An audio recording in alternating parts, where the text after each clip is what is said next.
Nah ya, admin sosmed Gerindra yang katanya garcep menangani aduan masyarakat di sosmed. Tuh, loba masyarakat anu ngadu. Masalah vonis hukuman korupsi 300 T. Kenapa diam-diam baik? Kenapa malah ngalengit ya admin sosmed Gerindra? Please, atulah, sepadalah tuh ah. Yap, admin Gerindra tidak pernah muncul pasca penetapan si Muiz divonis 6,5 tahun karena korupsi 300 T. Saya kira ini adalah sebuah keganjalan. Biasanya admin Gerindra begitu gercep untuk menjawab apa yang menjadi persoalan-persoalan di tengah-tengah masyarakat, apalagi menjawab apa yang menjadi keluh kesah rakyat Indonesia. Tapi kali ini sangat aneh, banyak pertanyaan yang masuk di akun-akun Gerindra tersebut, tapi tidak ada tanggapan dan seolah-olah mulut dari admin Gerindra ini sudah disumpal oleh si Muiz. Nah, sahabat-sahabat, untuk itu langsung saja kita lihat video lengkapnya dan bagaimana komentar-komentar para netizen terkait dengan apa yang menjadi putusan hakim terhadap si Muiz yang saya kira tidak wajar dan tidak masuk akal. Langsung saja ke videonya. Miss Gili, ajar Miss. Budaya Indonesia, Budaya Indonesia. budaya korupsi. Budaya korupsi. Kenapa budaya ini begitu dilestarikan? Karena pemimpinnya koruptor. Kalau udah pemimpinnya koruptor, pasti anak buahnya koruptor. Ini pun terjadi sama Harvey Muiz. Udah koruptor 300 triliun, hukumannya ringan. Ya nggak buka, ya ringan lah. Mau namanya satu kelompok, satu golongan, ya kan? Syarat jadi koruptor, lu harus menjilat pemerintahan. Tenang, lu boleh korupsi habis-habisan uang negara. Saya akan melindungi Anda. Yang penting bagi-bagi aja hasilnya.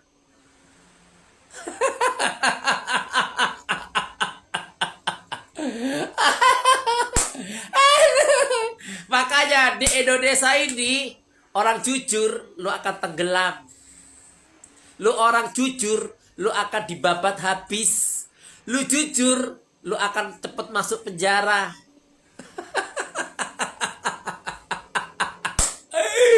Lu pintar, ya kan? Lu pintar di Indonesia. Lu akan ini, ya kan? Tapi lu bodoh, lu akan jadi budak. Lu pintar, lu akan ditindas.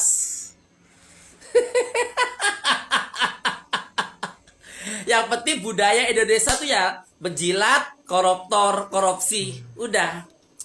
Tenang, lu korupsi dilindungi sama pemerintah kok. Dengan cara apa? Memaafkan.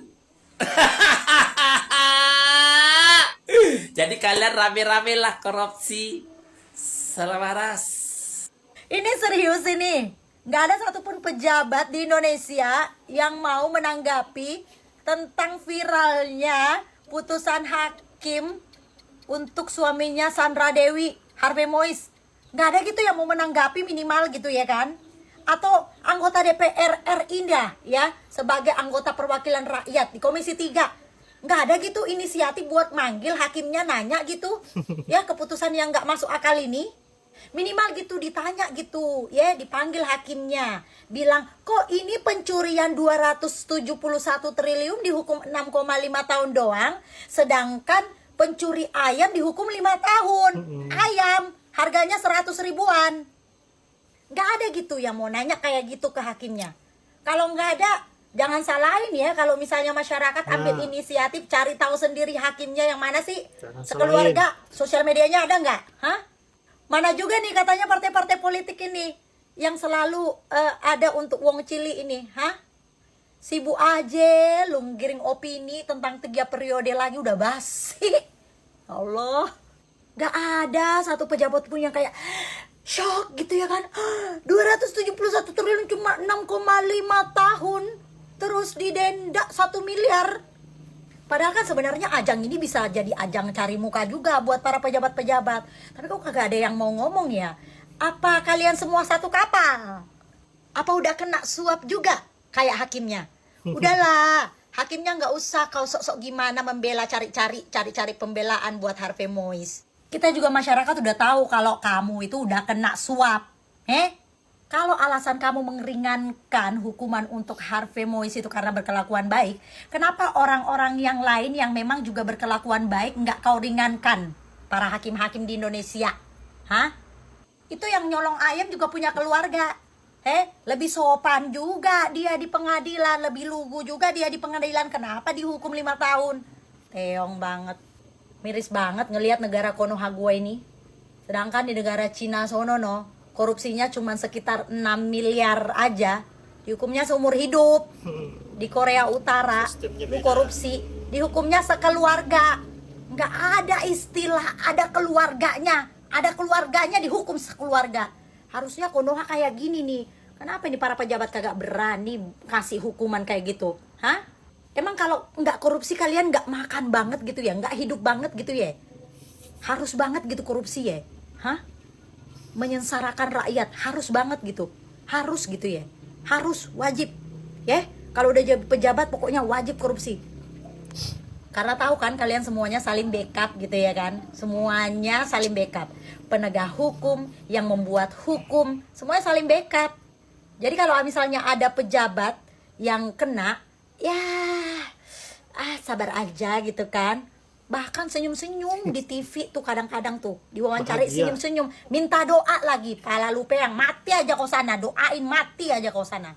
Makin dibiarin makin merajalela ya oknum-oknum hukum yang ada di Indonesia ini. Bapak-bapak hakim ini gak malu tak pak kayak gini. Bapak gak kasihan tak pak sama anak cucunya bapak. Kayak gini kan jadi memacu orang-orang. Mending aku korupsi kan jadi kayak gitu pak. Gak takut kalian anak cucu kalian jadi melakukan hal yang salah. Belum lagi opportunity-nya itu dapat istri yang cantik, ditambah lagi dibilang sama istrinya, saya tidak menerima apa-apa dari laki-laki itu. Nah, berarti dapat bonus lagi.